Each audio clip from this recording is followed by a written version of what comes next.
Hello， 大家好，我是马婷。今天是越南疫情解封以后八达山景区重新开放的第一天。本来我以为因为疫情的原因不会有很多游客，但是当我们去到那里，完全颠覆了我的想象。只有一个词可以形容我当时的感受，那就是 People Mountain People Sea。那么为什么在疫情这么肆虐的时候，我们还要去八达山呢？因为这是我越南岳父母的一个梦想，他们这次进城最大的一个愿望就是能去一趟八达山。如果不是因为感染了，在这里隔离了半个月，可能他们早就已经回农村去了，等不到八达山的重新开业。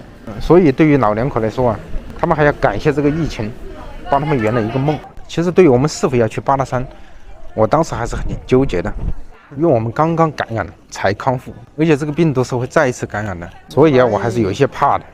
但是他们的心态很好，疫情的风险不是他们首要考虑的。这段时间我国内的父母经常叮嘱我们不要出去玩，但是我没有办法去改变他们的想法，因为不管我以任何的理由去拒绝，最后可能都会落下一个不孝的骂名。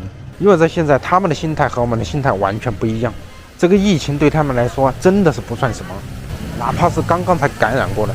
因为这个事我和我老婆也商量过几次，我们是不是要取消这个旅行，因为我确实担心我们会再次感染。但是我老婆的态度还是去想帮她的父母去圆这个梦，所以为了家人的感情着想，我只有顺着他们来。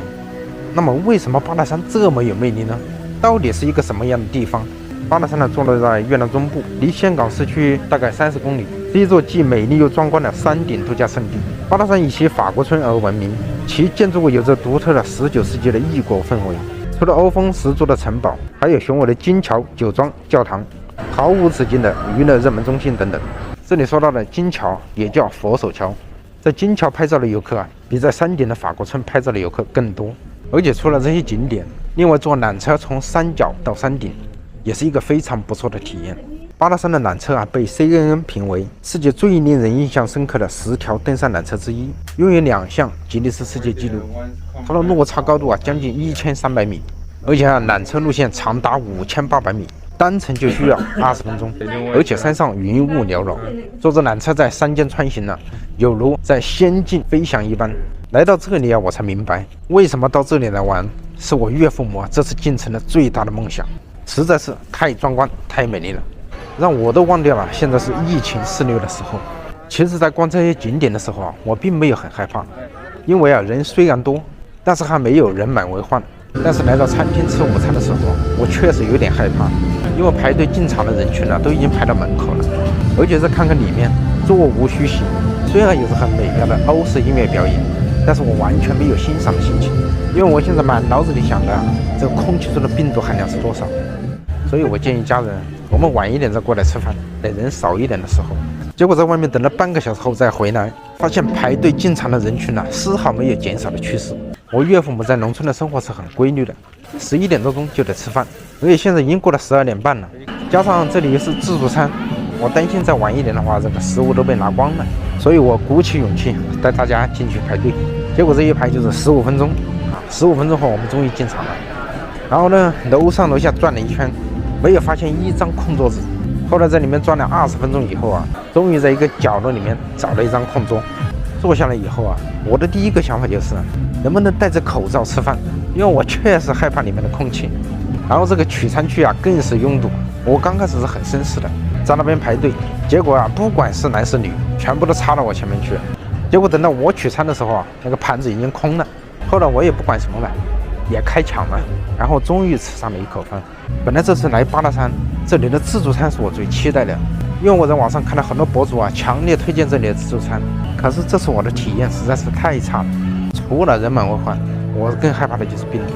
本来有我的习惯，自助餐的用餐时间我一般要在2个小时以上，因为我想把钱吃回来呀。